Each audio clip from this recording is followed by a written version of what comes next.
Hello friends, welcome to our channel festive faces. আজকে আবার একটা নতুন ভিডিও নিয়ে চলে এলাম।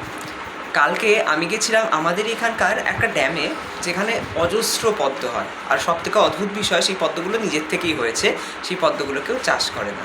তো কাল আমি সেখানে গিয়ে অনেকগুলো পদ্ম পেয়েছি আর নিজেই সেই পদ্মগুলো তুলে এনেছি। তো সেই পদ্মগুলো দিয়ে আজকে আমি ভেবেছি মাকে সাজাবো। তো কেমন করে সাজাচ্ছি আর কতগুলো পদ্ম আমি নিজেই তুলেছি, সেইগুলোই তোমাদের সাথে আজ দেখাবো।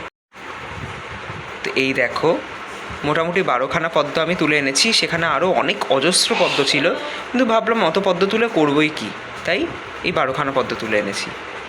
কি বড় বড় দেখেছো পদ্মগুলো? তো ভেবেছি এই পদ্মগুলো দিয়ে নয়তো আজকে মালা বানিয়ে দেবো, আর নয়তো সবার পায়ে একটা করে অর্পণ করবো। এবার দেখা যাক কতদূর কী করতে পারি। তাহলে দেখো, মালাটা বানানো হয়ে গেছে। আর মালাটা বানানোর পরে কিছুটা এরকম লাগছে। তার সাথে আমি বেলি দিয়ে বাবা মহাদেবের জন্য আর আমার ছোটো মায়ের জন্য দুটো মালা বানালাম।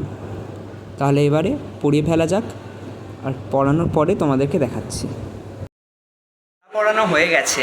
আমি নিজেও খুব এক্সাইটেড, কারণ আমি নিজেও কোনোদিনও এর আগে মাকে মালা পরাইনি। আর এইটা প্রথম আমার নিজের হাতে, মানে কালকে নিজের হাতে পদ্ম তুলে এনে সেই পদ্ম দিয়ে মালা পরানোর যে আনন্দটা, সেটা আমি বলে তোমাদেরকে প্রকাশ করতে পারবো না। তো আমার সাথে সাথে তোমরাও দেখো প্রথমবার মাকে পদ্মের মালা পরে কেমন লাগছে।